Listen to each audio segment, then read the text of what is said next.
Also, they brought my instrument here. Is it there? Put it on the bed, my bed, in the room.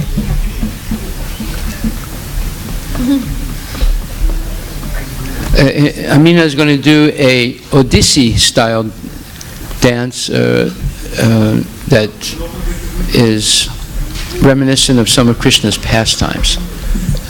She learned dancing in India, in the area of Orissa. Orissa is in eastern India, right on the Pacific Ocean coast. It's a wonderful place.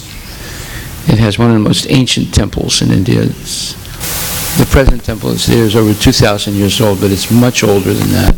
It was built in modern times rebuilt in 2,000 years ago. And you'll see that many of these places, especially in Vrindavan, they were all destroyed by Muslim invasion of India that took place for about 600, 700 year period. And then once it settled down, there was nothing left in Vrindavan. Vrindavan was there since 5,000 years. And there were many temples there, and they were all destroyed. And then it became just fields of wheat and rice, and the villagers knew something about Vrindavan. Okay, now if she's not ready, then she'll have to do it later on. Okay, then let her start right now. So then we'll continue. So now Amina Devi Dasi is going to dance. Can you announce her?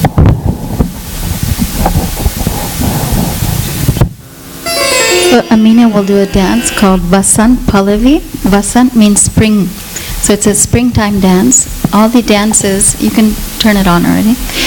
The dances from Orissa, originally the dancers, they would dance in front of the deities of Lord Jagannath in Orissa. So strictly just for the pleasure of the Lord. They wouldn't have an audience. These dances, they depict the pastimes of Radha and Krishna and all the pleasurable activities that they are involved in. So these are very beautiful and authentic, and they're there for the pleasure of the Lord and for His devotees. So please enjoy.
Thank you, Amina.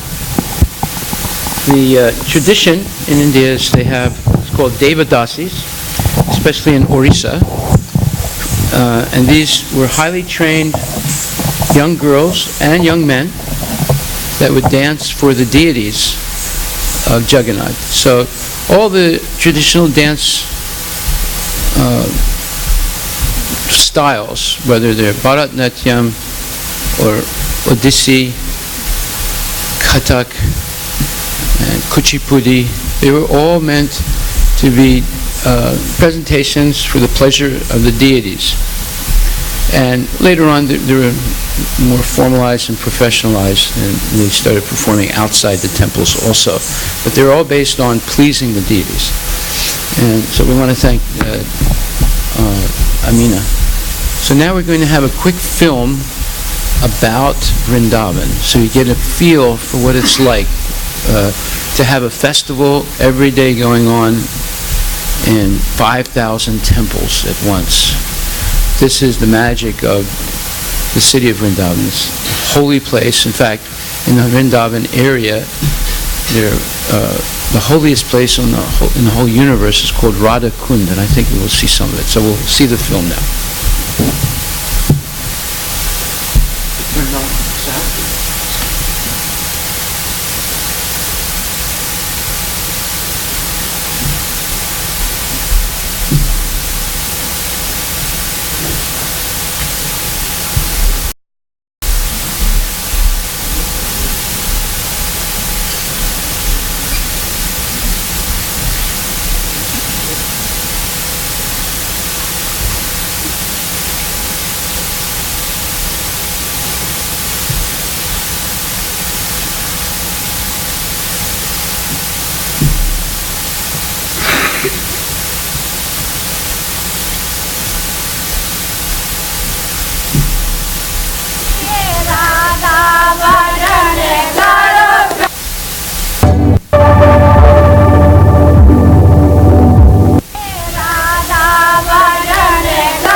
Radhe Radhe Param Dhan Radhe Shri Radhe Radhe Radhe.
Hare Krishna. They need the microphone.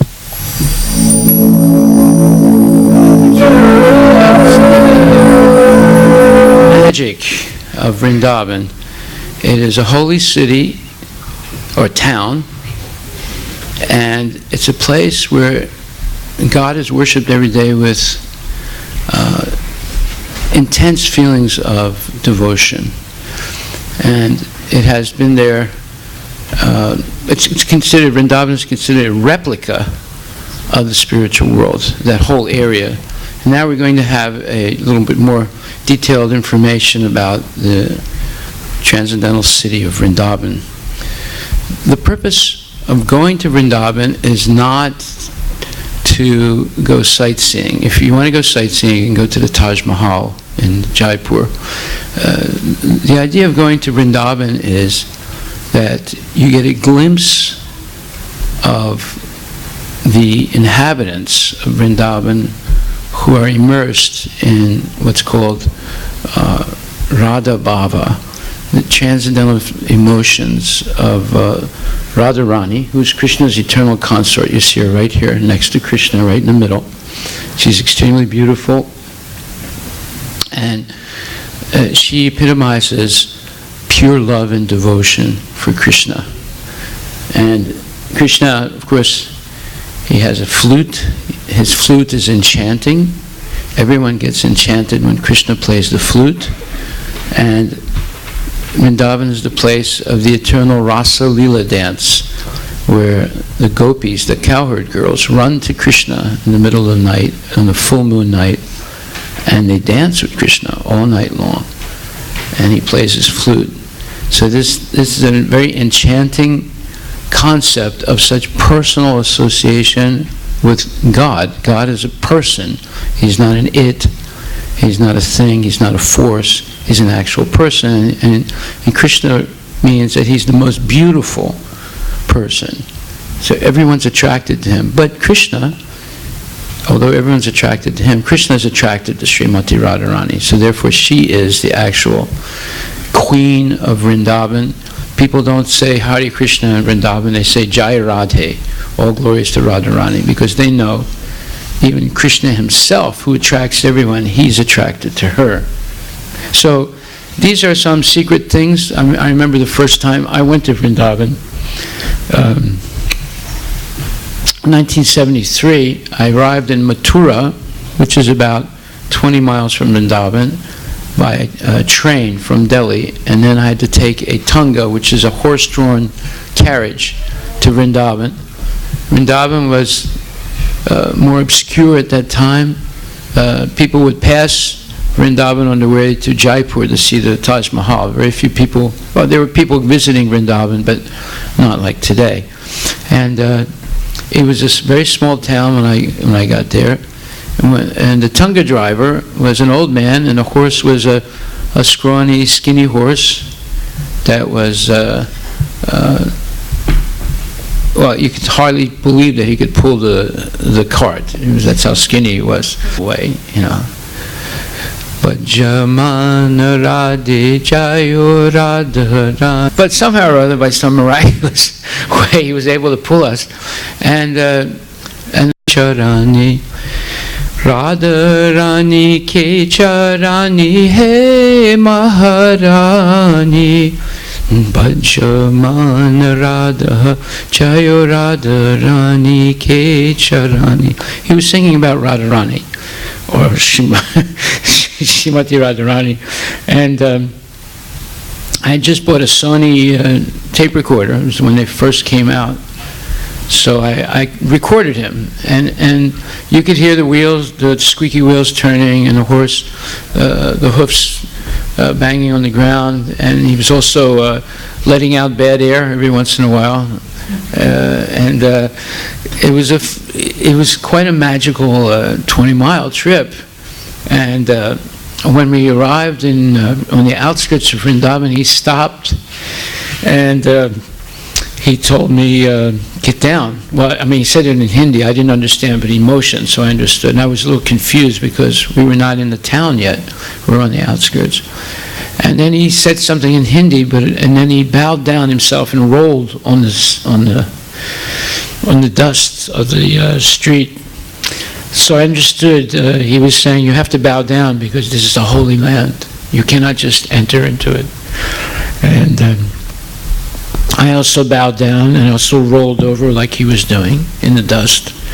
And the idea is that Krishna was there 5,000 years ago, and his feet touched the ground in Vrindavan. So if there's still one speck of dust to touch the Lord's feet, the pilgrims are seeking that great fortune of being able to come in contact with it. So these are some of the things that are difficult to understand, but when you go there and you meet the right people, they help you to enter into that esoterical and wonderful, let's say, spiritual experience of being in a place where God actually touched. And relatively recently, 5,000 years is not much if you look in universal time. Krishna appears once in the day of Brahma. Well, Brahma is the secondary creator of the material universe. His one day lasts 1,000 times, well, probably about 4,300,000 years. And Krishna comes once in that period, and it was only 5,000 years ago. So it's relatively very recent. Okay, so now let's begin the, let me see if I can.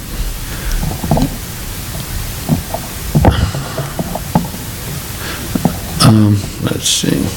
Okay, so what is Vrindavan? Vana means a forest. And Vrinda is referring to Tulsi Devi. Tulsi is that plant you see here. That's not a marijuana plant. That is Tulsi. It's holy basil. And she is a devotee of Krishna. There's a big story of how she appeared as a plant. But we don't have time to tell it right now. That's a whole hour right there. That's a wonderful story. Anyway, Vrindavan is a place where there are forests of Tulsi, this holy basil. And there's 8 major, if I'm not mistaken, 8 major forests in Vrindavan. And it says it's a place where Lord Krishna, the Supreme Lord, had his childhood pastimes 5,000 years ago. One of the holiest places of pilgrimage, and there are over 5,000 temples. So, I'll go to the next one. And here's some pictures of Krishna in Vrindavan. And one of them is with, okay. So these are different pastimes of Krishna in Vrindavan. We have a film called Baby Krishna, or Little Krishna, and it's Disney quality, and it shows you all the different pastimes of the Lord. Here he's, in the upper right-hand corner, he's fighting with the Keshi demon, a horse-like demon that tried to attack him. When Krishna appeared in Vrindavan, it's a wonderful story. His parents were Devaki and Vasudeva.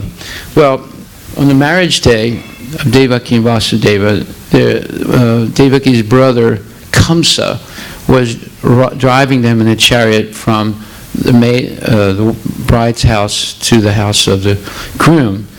And there's a big procession, and even today in those marriages in India and Vrindavan, they have that same procession from the bride's groom to the groom's house, the bride's house to the groom's house.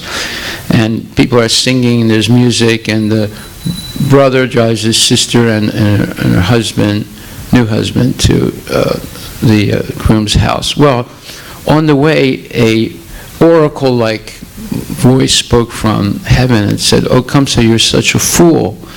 The 8th child of your sister is going to kill you."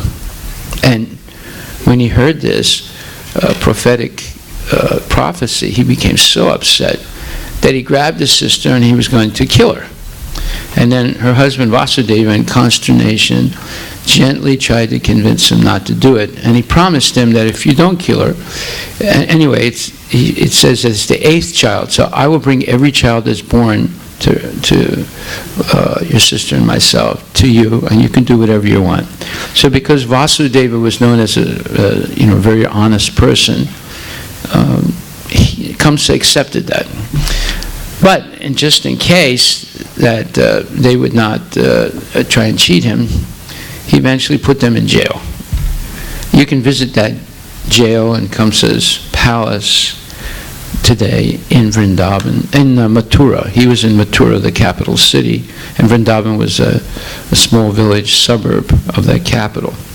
Well, every time Vasudeva and Devaki had a child, Vasudeva brought the child to Kamsa, and Kamsa killed the children, except the first 6 children.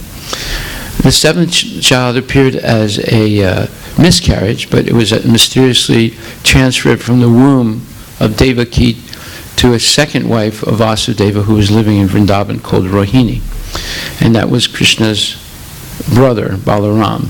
And then when the 8th child was born, Krishna, there was a mysterious thing that happened, and everybody in Kamsa's palace fell asleep, and the jail doors opened miraculously, and Vasudeva carried Krishna out of the Kamsa's jail and went the 20 miles to Vrindavan. He had to cross the Yamuna River, which runs through Vrindavan, and it was quite a big river at that time, but miraculously a pathway divided in the river, and as he was walking across, Yamuna Devi, the goddess of that river, wanted to have personal darshan of Krishna. So she swept Krishna out of Vasudeva's arms, and he started floating down the river. And Vasudeva became extremely, extremely anxious and fearful, and he was praying that Krishna be brought back to him. And gradually, Krishna was brought back to him. Now, here's an example where the Supreme Personality of Godhead puts himself in a subordinate position to his devotee. And Vasudeva, in his mind, he's protecting his child, but actually his child is the Supreme Personality of Godhead. This comes into the esoterical understanding that there are 5 intimate relationships with God that are revealed in Vrindavan. Now there's Vrindavan in the spiritual world, which is called Vrindavan Goloka, and that same Vrindavan appears in the material world, where it's called Vrindavan Gokula, and it's a replica. So when you go and visit India, you're actually going to visit a replica of the spiritual world. Now, if you have strong material attachments, you will not see it. You'll see buildings, you'll see people, but you won't see the mystical Vrindavan. But if your heart is somewhat purified and you have a preparation for going, like this is an initial preparation for going, you will begin to see, like we saw in the film, all these demonstrations of extreme devotion and love for Krishna. And it's going on in a way that is hidden from the eyes of strongly materialistic people, but revealed to those who have the eyes of devotion. So Vasudeva eventually goes to the farm village of Nanda Maharaj and Yasoda Mai, Mother Yasoda. And Mother Yasoda just had a child also, whose name was Yogamaya. And he exchanges the children. He puts Krishna in the bed with Yasoda and takes Yasoda's child, which is a little girl. And he goes back to the prison in Mathura, and then the guards wake up, the doors are locked again, and they hear the child crying, and they informed Kamsa. Yes, they say, the 8th child is born, come right away, it's Krishna. And Kamsa comes down ready to kill the child, but it's not a boy, it's a little girl. But he doesn't even notice that, and he grabs the child and tries to dash it on the ground and smash its head and kill it. But as he throws the child on the ground, the child manifests an amazing form of Durga. Durga is the goddess of the earth, or the goddess of the universe. She is the superintendent of the prison house of this material universe. And she has 108 different forms, but she manifests for her ghastly form of Kali Ma. She has a red tongue and it's sticking out, and she has 10 arms with weapons in them. And Kamsa, which is a very friendly form of Durga that leads people closer to him. But actually, Vasudeva and Devaki do not see Kalima. They actually see Yogamaya. That's another form of Krishna. But there are other forms of Durga, like Kalima, that scare the heck out of people and leads them away from God. So Kansa sees Kalima, and he's frightened, and she says, "You fool, you think you can kill Krishna, but Krishna is far away now, and the prophecy is going to be true, and at a later date he's going to kill you." And then Kamsa has an epiphany, an awakening, and he realizes, "Oh my God, what did I do? I killed my sister's first 6 children, and she had a miscarriage, and now I tried to kill Krishna, but he's gotten away. I don't know how he did it." And so he apologizes to Devaki and Vasudeva and lets him out of prison. But the quintessential, let's say, downside of material life happens. He goes and associates with his demoniac friends, and they convince him that it was some kind of fluke, that Krishna got away by some magical trick, but they could catch him and kill him. And then Kamsa forgets about his apology. His false ego is reinflated by the misinformation from his demoniac friends, and he decides to kill every child that was born in his Vrindavan kingdom in the last couple of days. And he sends out his demoniac friends all over Vrindavan to try and find Krishna. And now we see that these different demoniac friends of Kamsa, like Putana, she was a ghastly demon that's 12 miles in length and breadth. But she's a demon, so she had mystical powers. So she was able to disguise herself to become a beautiful, enchanting woman. And she entered into the courthouse or the farm of Yasoda and Nanda while Yasoda Mai was about to feed her baby, Krishna. And she asked Yasoda if she can breastfeed Krishna. And Yasoda is so amazed by the beauty of Putana, and she says yes. She doesn't know who it is, but she thinks it's some kind of demigoddess that's descended from the heavenly planets. And when Putana tries to give her breast to Krishna, even though he's a little baby, he knows who it is, but he accepts her breast and he accepts her as his mother. But when he suckles her breast, he sucks out her soul, and Putana dies. And then her body stretches 12 miles long, and people are just shocked and amazed. And then they rescue Krishna, this little baby, and they bathe him in cow dung, or what's called panchagavya, 5 products from the cow, which is cow dung, cow urine, and cow milk, and 5 different things that come from a cow, and purify his body. And then they apply tilak, this clay, in which it's applied on 12 parts of the body by reciting the names of Krishna to protect the body from 12 different directions. So you see, all these things are happening, and today when you go to Vrindavan, you'll visit the places where all these different things happen. And there's hundreds of pastimes of Krishna that are, let's say, preserved today in Vrindavan. They're holy places. There are temples in each of those places, and you visit them and you relive Krishna's pastimes in Vrindavan. Now, I just told one. There are hundreds and thousands of pastimes that Krishna had in Vrindavan. And coming back to my story, when I got to Vrindavan,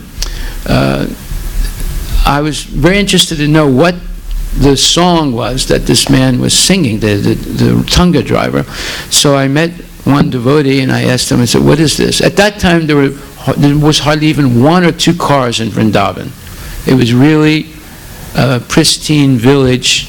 There was no modern sewage. There were all kinds of animals everywhere, monkeys and pigs and cows and sheep and peacocks, and there were people, and there was dancing going on, there were festivals going on, and it was a magical place. It's still like that, but it's much more developed today than it was then.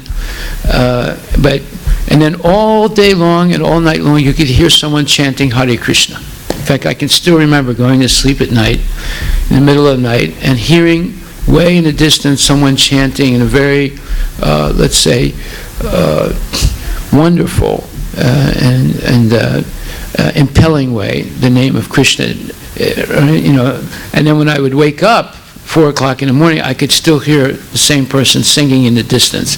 He was probably on the bank of the Yamuna singing all night long. So that still echoes in my ear today. So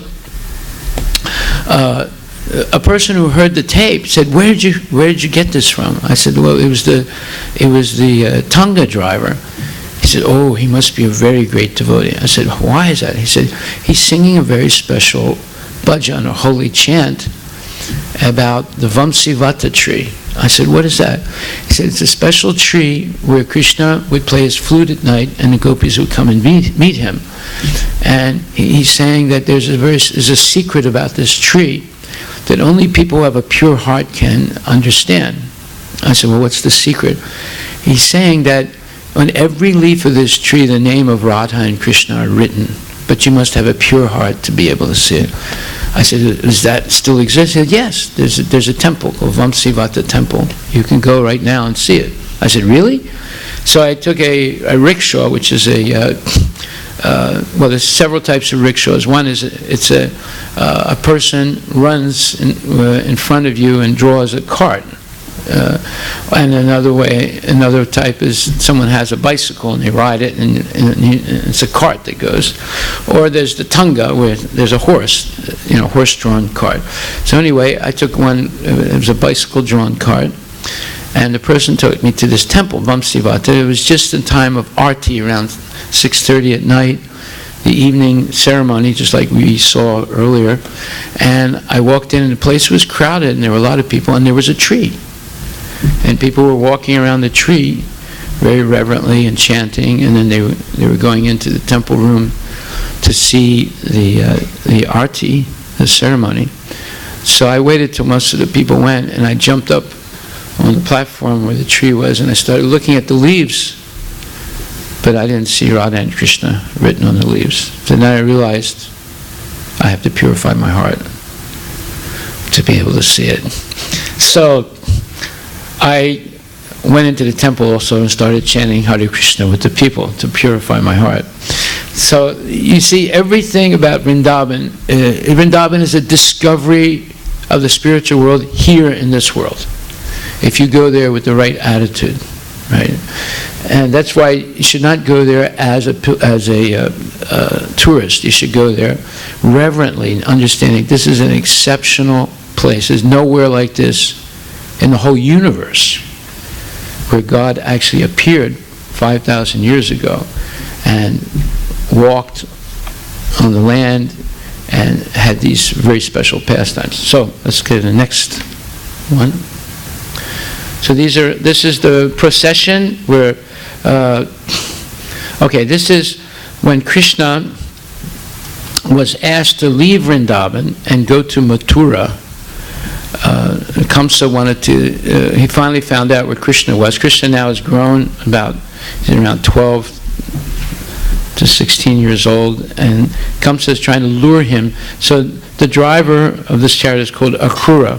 And now all the cowherd ladies of Vrindavan who are in love with Krishna, they're trying to stop the chariot from leaving. They can't bear the thought of being separated from him.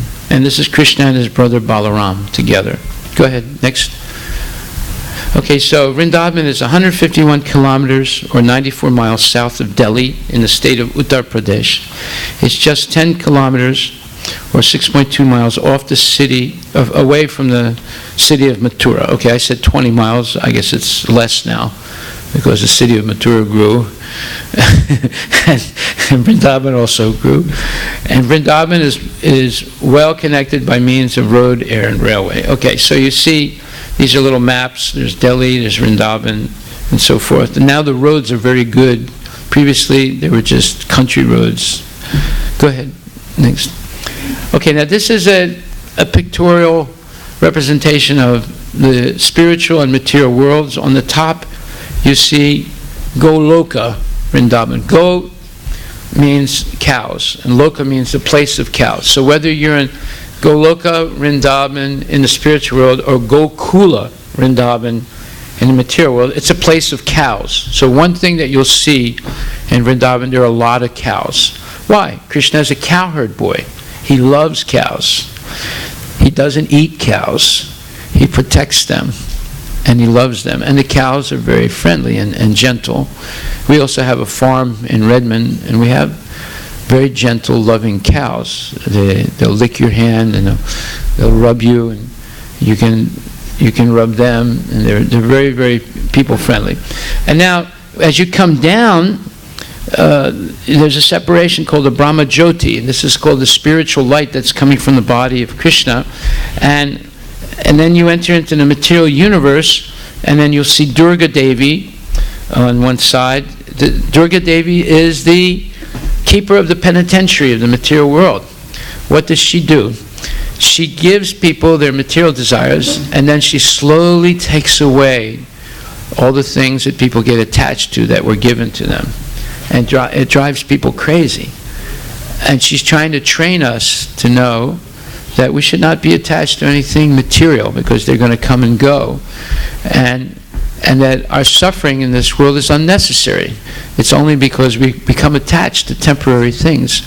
That the purpose of human life is rather to understand how we have become enamored by the illusions present in this material world, and that we should now use this body, and with all its tremendous facilities, we have 5 highly developed senses, and then the 6th sense, the mind, which is a tremendous instrument, and then above the mind, the intelligence, and then above the intelligence, the ego, and then above the ego is our eternal soul.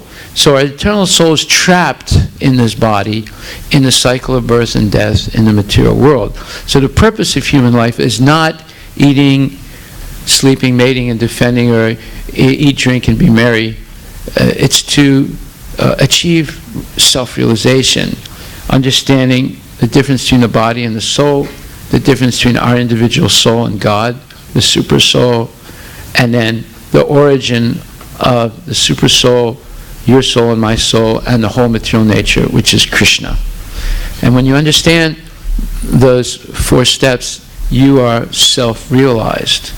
And then you dedicate everything that you're able to acquire in the material world to serve Krishna.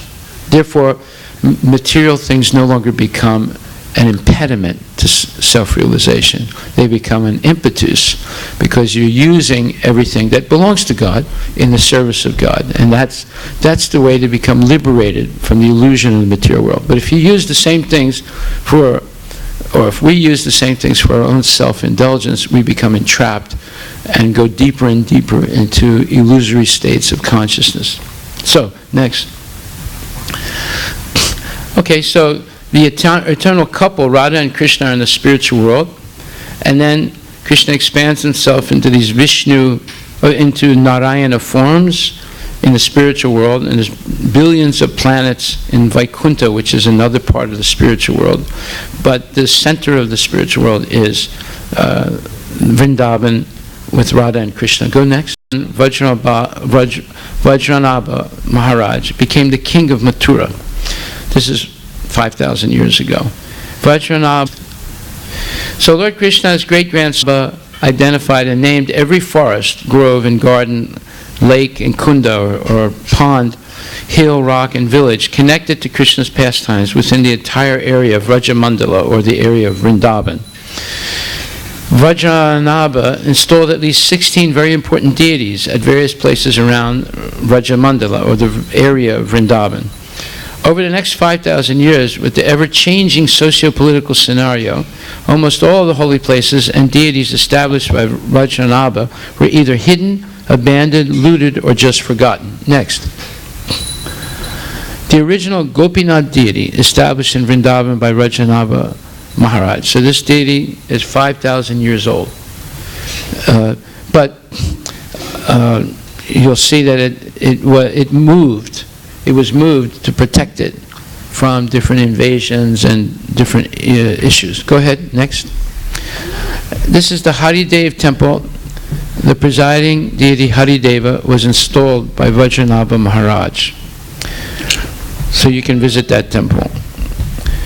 The decline of Bhagavad Dharma, the decline of the religious tradition and recent history. From around 500 BC, before Christ, the invasion of India began.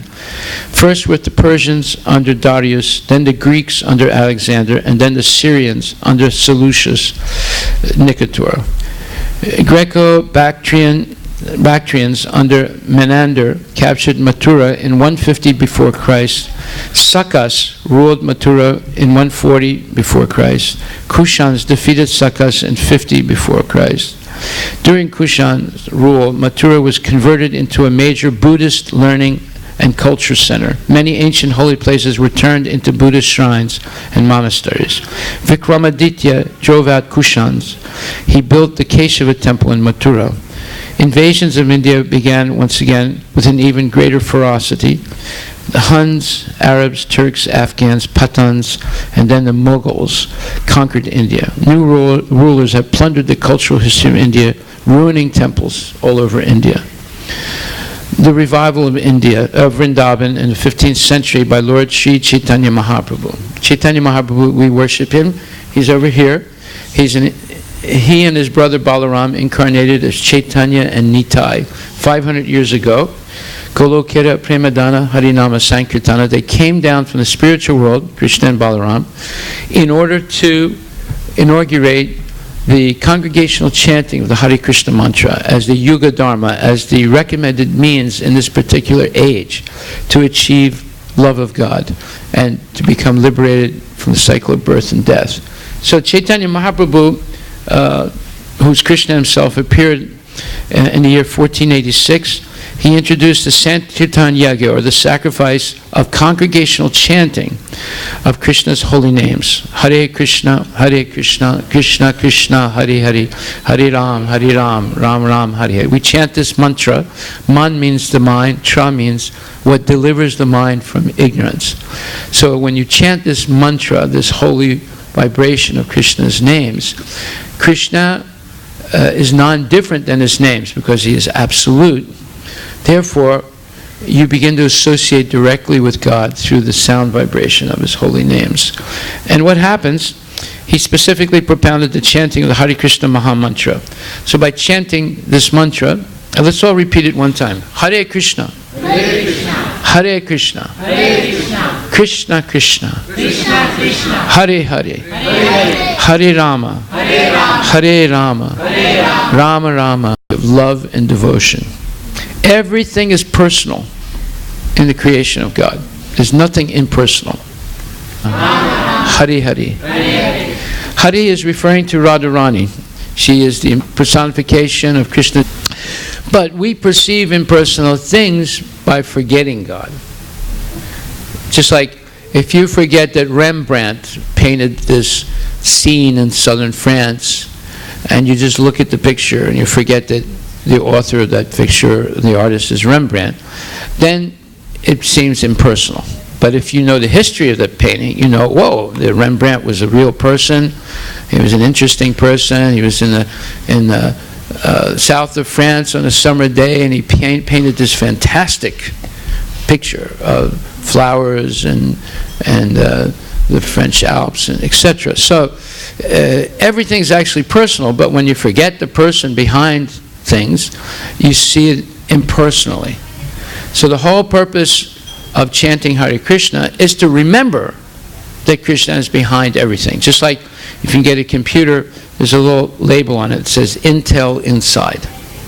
Well, when you chant Hare Krishna, you realize that Krishna is inside everything. The microphone, the carpet, your heart, my heart. Krishna is everywhere by his mysterious expansions.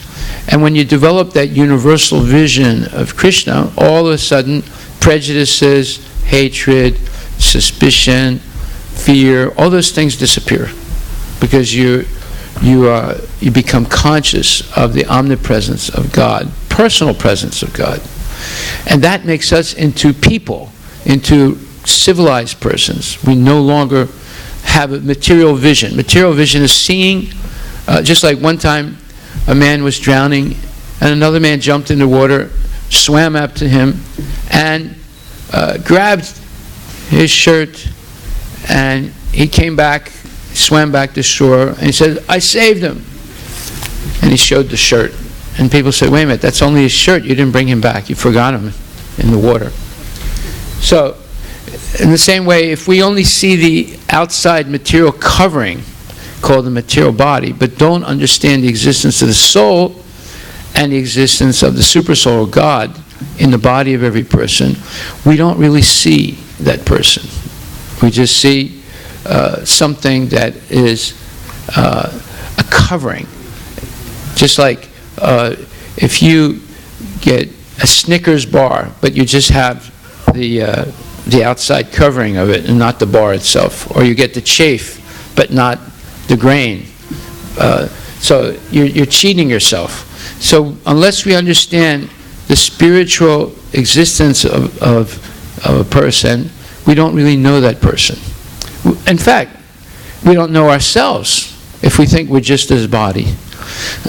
So, therefore, Lord Chaitanya inaugurated what's called Yuga Dharma, the recommended way to achieve God realization in this particular age, the particular age of dumb phones and computers and atheism and all these wonderful things that we see today that distract our mind from self-realization. So if by chanting Hare Krishna we're able to meditate, the goal of meditation is to fix our mind on the reality of God's presence.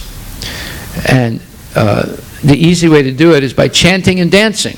So we see in the temple here, and you will see in Vrindavan, everyone's singing and dancing and feasting all the time. There's plenty of prasad, sanctified food that's been offered to Krishna, and then Krishna offers it back as his mercy. When you eat that sanctified food, you develop gentle feelings about God. And if you eat burgers and dogs and wings and things like that, you develop nasty feelings. It increases sensuality, it increases lust and greed and anger and so forth. But by eating prasadam, it creates gentleness and a natural submissiveness to the will of God. Now, submissiveness to the will of God is not being submissive to, let's say, a dictator like Hitler or Stalin or someone like that. Submissiveness to God attracts God. Krishna is attracted by the submissive, humble devotee. Just like Jesus said, the meek shall inherit the earth. When you're meek and humble, God is very protective of his devotee. And a personal relationship evolves. So Lord Chaitanya wanted to rediscover all the pastime places that had been lost over time. So 500 years ago, there was no Vrindavan.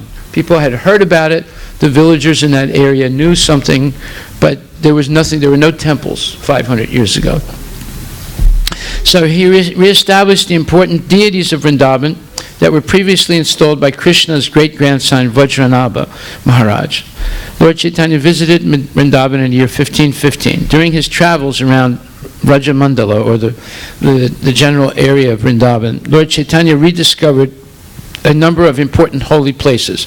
On his return to Jagannath Puri in Orissa, which is about 2,000 miles away, he met his two senior-most disciples, Rupa and Sanatan Goswamis. Lord Chaitanya ordered Rupa and Sanatan to spend the rest of their lives in Vrindavan and locate all the lost holy places around Vrajamandala. Lord Chaitanya also gave them instructions on how to develop Vrindavan into an important center for spreading the Sankirtan movement and the message of Krishna consciousness around the world. Next. The Goswamis arrived in Vrindavan after Lord Chaitanya had ordered them to go there. And this begins the modern history of the rediscovery of Vrindavan. The 6 Goswamis were Sanatan, Rupa, Jiva, Gopal Bhatta, Raghunath Bhatta, and Raghunath Das. They established the 7 major temples in Vrindavan, and they excavated innumerable holy places. They revived the divine art of Bhakti Yoga, the yoga of devotion and love for Krishna, the highest form of all yoga practice. But they had a very simple lifestyle. They lived under trees. They did not have houses. They did not have huts. They depended completely on Krishna. Although they were all highly educated and very prominent personalities. Sanatan and Rupa Goswamis were the head ministers of the entire kingdom of Bengal. They were extremely wealthy. They gave away all their wealth, and they took on the simple cloth of mendicants, and they lived under trees in Vrindavan. Sanatan Goswami opened the first temple and built the first temple called Madan Mohan. You can visit that today. We're going to show the pictures of those temples. When you go to Vrindavan, you want to visit the 7 original temples established by these Goswamis 500 years ago. Then Rupa Goswami opened the Radha Govinda temple, or mandir. Gopal Bhatta Goswami opened Radha Raman Mandir temple. Jiva Goswami opened Radha Damodara temple. Lokanath Goswami Radha Gokulananda temple. Madhu Pandit Goswami Radha Gopinath Mandira, or temple. And Shyamananda Pandit Goswami Radha Sham Sundar. So the 4 temples opened by the Goswamis were Radha Madan Mohan, Radha Govinda, Radha Raman, and Radha Damodar temple. Hare Krishna. Okay, so this is the Radha Govinda temple. You can visit it today when you go to Vrindavan. It was much higher, much bigger, but because it was able to be seen from Delhi, Aurangzeb, the Muslim king of Delhi, saw it one day from the Red Fort. That's where the kings lived. And he had a very elevated room, and he was able to see this temple. And he said, "What is that?" And he saw it wasn't a mosque. And he said, "I want you to destroy the upper floors of that place so I don't see it anymore." So the Muslims came and tore down the upper floors so that it could no longer be seen from Delhi. This is made out of solid stone. It's not like a modern structure. The way to destroy it is you would have to chisel it down by hand. It's not easy to do, or you'd have to blow it up with dynamite. These temples were made to last thousands of years. Right. Next. And those are the deities of Radha Govinda. Now, all these deities, especially, in the time of Aurangzeb and then after him, many of them had to leave Vrindavan secretly when there was Muslim invasions. So sometimes the Muslims were friendly, and sometimes they were very antagonistic. So Akbar was actually a good Muslim king. He was friendly to the Hindus, and they liked him. And he helped preserve Hindu culture. And because of him, the Panchatantra, a book about proverbs and stories, fables of animals and so forth, was translated into Persian, later into Arabic, and then later into the European languages. So the Panchatantra, and then he also translated other books into Farsi, and then it was translated into Arabic, and then it came to Europe. So you have Les Fables de Fontaine, Fontaine's fables in France. Many of them are inspired from the Panchatantra. And then in Arabic it's called Kalila and Dimna, the Panchatantra. So these are famous books that have been used for centuries now to educate young kids in wisdom of life. In Iran and in the Arabic world and in Europe, Aesop's fables also are somewhat inspired from Panchatantra. So then, here's the Radha Madan Mohan. This is the first temple built 500 years ago. It's again, a stone temple. And this red stone is indigenous in the area of Vrindavana. And there's a special well on the top in the temple complex. It has very sweet water. If you're fortunate, the pujaris or the priests will draw water from that well and let you drink it. Then Madan Mohan means one who can even enchant Cupid. So the name of Krishna is Mohan, and Madan is a Cupid, so he enchants Cupid, Madan Mohan. The name of Cupid in Sanskrit is called Kamadeva. Again, the Greeks, they invaded India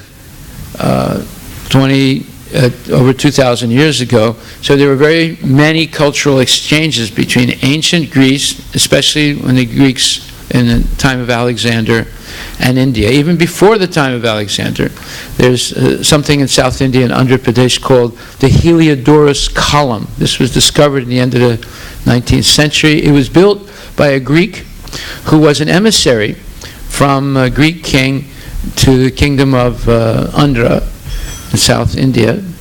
And there's an inscription on the base of that column, and it says, "My name is so-and-so, but now I have converted to Vedic Dharma, and my name is Govinda Das, and I am a worshiper of Lord Krishna." So here you have a Greek emissary 2,500 years ago who's in Andhra Pradesh, South India, and he converted to Vedic religion, and his name is Govinda Das, and he built this fabulous column, which is there today. You can visit it. It's called the Heliodorus Column. So you can see ancient Greece had many cultural, political, and economic relations with ancient India.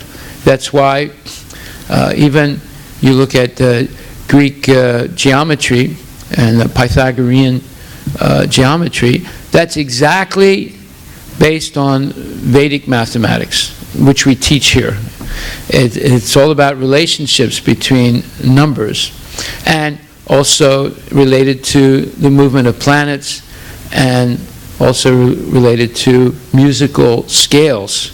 So there's a tremendous vortex of, let's say, cultural history between India and Greece. Greece was tremendously influenced by India in mathematics, especially the number 0 came from India. Without that, you would not be able to do most of mathematics. So anyway, this is another original temple, Radha Damodar temple, opened by Jiva Goswami. And our guru, Srila Prabhupada, stayed in that temple after he took sannyas, or the renounced order of life, in a very little room. This is the room where he stayed in. You can visit that today. And in the courtyard of that temple, there are many bhajan kutirs. And these are places where the great Goswamis would sit down under a tree and chant Hare Krishna during the day. And then also there's samadhis. They're the resting places, or there's like a cemetery. So that's a wonderful temple to visit. When I visited that once with my wife many, many years ago, one lady stopped me. Now you're going to go to Vrindavan, you'll see that there are many poor ladies that go there to end their life in a holy place. Many of them have been abandoned by their families. They go there with nothing except a little bit of cloth on their body, and they're sort of taken care of by the ashrams, by the communities there, and they spend all day chanting, and then they receive food and a place to stay. And also they'll go out begging during the day. So if you see any of these ladies begging, please give them something. Don't ignore them. They're not panhandlers like you might see in Pioneer Square. They are actually, they're very saintly women who have decided to end their life in a holy place, and they spend all day chanting and going to the different festivals and taking prasadam that's given to them. Hare Krishna. So this one lady grabbed my arm, and my wife's arm, and she started singing to us. Tandera charana se bhakta sanivas, janame janami hoy e abhilas. And she was saying, birth after birth, my only desire is to appear in the family of devotees. And the dust from their feet are my food. And I only want to serve the devotees of Krishna. So she was a Bengali lady. She couldn't speak English. We couldn't speak Bengali, but we understood because we know that bhajan, that holy chant. And of course, she was not doing that for money. She was enthralled to see that there were Western people visiting Vrindavan, and back in the 1970s, it was a rare occurrence. And she was glad to see us, that we had come from so far to the holy land of Krishna's appearance, and now in this most holy place, Radha Damodar Temple. And she wanted to, this was her way of thanking us by singing this holy bhajan. So now this is another temple, Radha Gokulananda Temple. And these are the deities that you'll see. And this is Radha Raman. Radha Raman is a small deity like this. He's a self-manifested Shalagram Shila. Shalagram Shila, Shila means a rock. You can only find this black rock in the Gandaki River in Nepal. And it's related to the appearance of Tulsi Devi, the holy plant. And Krishna appeared as a holy stone, and Krishna's eternal devotee Tulsi Devi appeared as this holy plant in the material world to bless people to become genuine devotees. Well, not only this is a rock, but it's self-manifested deity. This is a rock that you cannot carve. So it's impossible to find one of these rocks in the Gandhari River and then carve it. It's rather brittle if you start chiseling it. So this was a self-manifested deity found by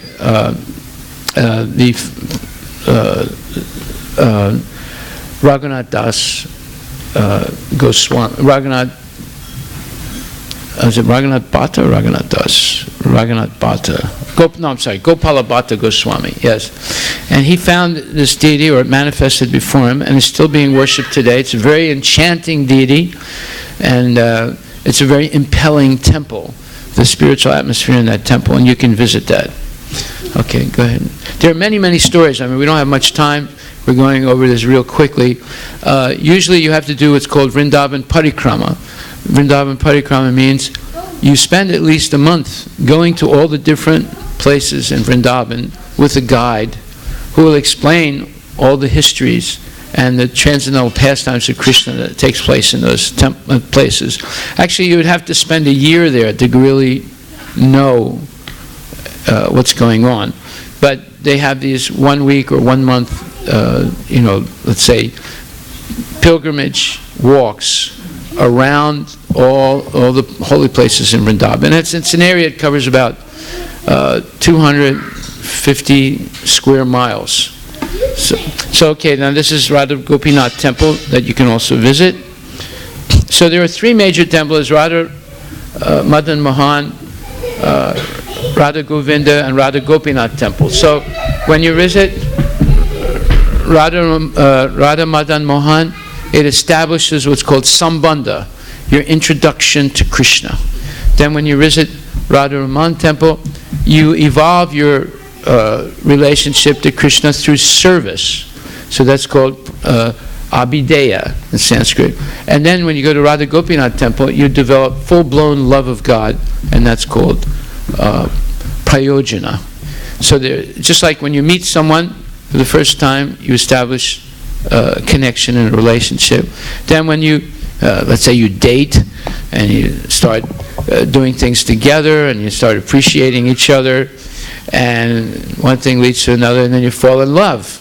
So this is called Sambandha, Abhideya, and Prayojana. So when you visit these are the three main temples you should visit above all. and it establishes your relationship with Krishna and Radha Madan Mohan, and then your determination to engage in devotional service to the Lord in this lifetime, Radha Raman, and then the full-blown love for Krishna, Radha Gopinath. Okay, go ahead, next.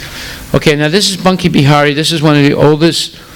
This temple was existing, let's say in the time of Krishna. The deity was existing in the time of Krishna, of course, or right after Krishna by Vaichanava.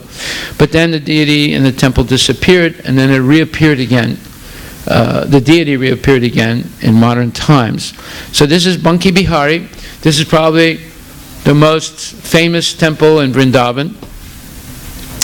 And there are many stories about Banki Bihari. We don't have time to tell them now.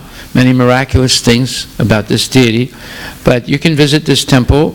It's what they do is they'll open the doors of the deities and you'll see it, and then they'll close it pretty quickly. Because one time a very beautiful, enchanting lady entered the temple, and at that time, like here, they would leave the doors open for a long time for darshan, to see the deities. But Banki Bihari left the temple and walked after her. You know, so that doesn't happen again. They'll open the curtains quickly, and you get a quick, view, and then they'll close it quickly so that he doesn't leave the temple. Huh? I've seen that. Okay, you saw him walk away? Yeah. The reason they do that, I'm telling you, is because he actually left the temple once. So, you see, people have these personal relationships with the deities. There are many, many stories. I can't tell them now, but it's a magical place. Let's just say that. Okay, go ahead. This is the Ranganath. That's a South Indian temple. The land belongs to Radha Gopinath, but they rent it to Ranganath. Ranganath is a Vishnu form, and that is worshipped in South India. So they have a relationship. The Ranganath is renting from Gopinath, so it's a very interesting relationship. And this is Kusum Sarovar. There are many kundas or ponds or lakes, and they're all holy places. They all have spiritual significance, and they're very beautiful, and people bathe in these different ponds all over that 250 or 260 square miles of Vrindavan. Go ahead. This is Keshi Ghat. If I'm not mistaken, this is where Krishna killed the Keshi demon. It's a holy place. There's a big story about it. You can visit it, and they have many festivals and evening arti, evening ceremonies to the Yamuna River. Yamuna is also a person. She is the deity of the river, just like the Ganges. The deity of that river is Ganga Mata. So there's many stories to learn about these holy rivers. And this is Radhakund. This is the most holiest place in the whole universe. This is where Radha and Krishna had very special intimate pastimes in a boat with the gopis singing for them, and they were together in amorous, loving exchanges.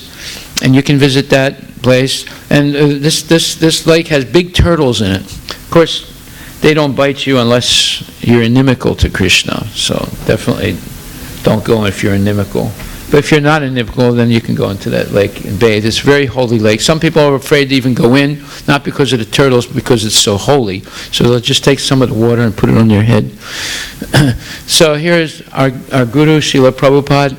He took his disciples for the first time, I think it was 1971, to Vrindavan to visit it. Now he's explaining the different places of Krishna's pastimes. Go ahead.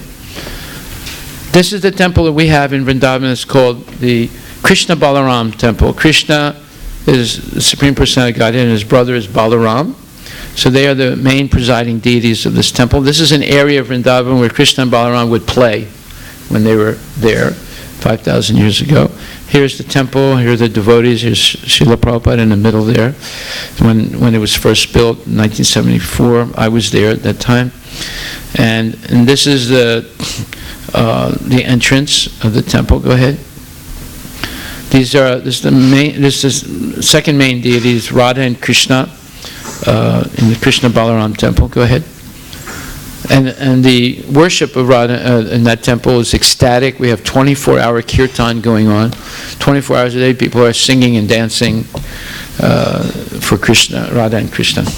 So, we wish you a very pleasant and enlivening trip to the holiest of all places, Vrindavan. And thank you very much. Hare Krishna. If you have any questions or comments, you can ask at this time or remain silent forever. So how many of you are going to go to Vrindavan? Huh? Oh, wonderful. So a couple of tips. One, at what period are you going of the year? Oh, end of this month. Okay. So this is March. So summer is just beginning. Well, the hot season is just beginning. So it's a nice time to go. And, huh? Yeah, and there's going to be a major festival there in March 22nd. And then 23rd is Holi, which means that you don't want to go out unless you want to get covered with colors all over. Everyone has a license to throw colors on this day. So, and they love to throw colors at Western people. So, so it's a lot of fun, but you know, your clothes will get ruined, you'll get it all over your hair. We're doing the same thing in Redmond on the 26th of March. So if you go there, you'll get bathed in colors. If you come back and come to our festival, you'll get bathed again in colors. So it's a great time to go. And there are not so many mosquitoes at that time. You only have to be careful about water and food. So if you're going to drink water, only drink bottled water. Sometimes even the bottled water is contaminated because people will take old bottles and refill it with water. So you want to get sealed bottled water and drink that. You don't want to eat, indiscriminately in different places. You're probably going to stay somewhere, right? And we have a very nice restaurant in Vrindavan. So hopefully you'll be not far away from that restaurant and from our temple complex. And there you'll be able to get excellent food, and you won't all come back with dysentery. Now, another secret, if you take a bottle of apple cider vinegar and get another bottle and mix half apple cider vinegar and honey and some water, and you take 1 or 2 tablespoons after you eat, you probably will not get dysentery. But if you just eat indiscriminately, I guarantee you 100% you're going to get dysentery, right? Which will make your whole trip miserable. So that's the only thing you got to be careful about. You can't eat or drink indiscriminately in India, especially it's the first time you've gone there. The first time I went, I came back with jaundice. I was miserable. And sometimes people stay sick for 6 months with jaundice. Now the way I learned to heal myself of jaundice, you get some peaches, and you get the peach pits, and you break them up with a hammer, and you make a tea out of it, and you drink that tea. It'll heal you very quickly. Otherwise, you go to the hospital, you'll stay sick for weeks, maybe months. So jaundice is, it affects your liver. So you don't want that to happen to you. Of course, things are a little more modern now. The sewage system is much better now, sewers, and they would just flow into the Yamuna. The sewers still flow into Yamuna, but they're not all open sewers anymore. So before there were no sewers in Vrindavan, they were just open, eat or drink indiscriminately there. Otherwise, good luck.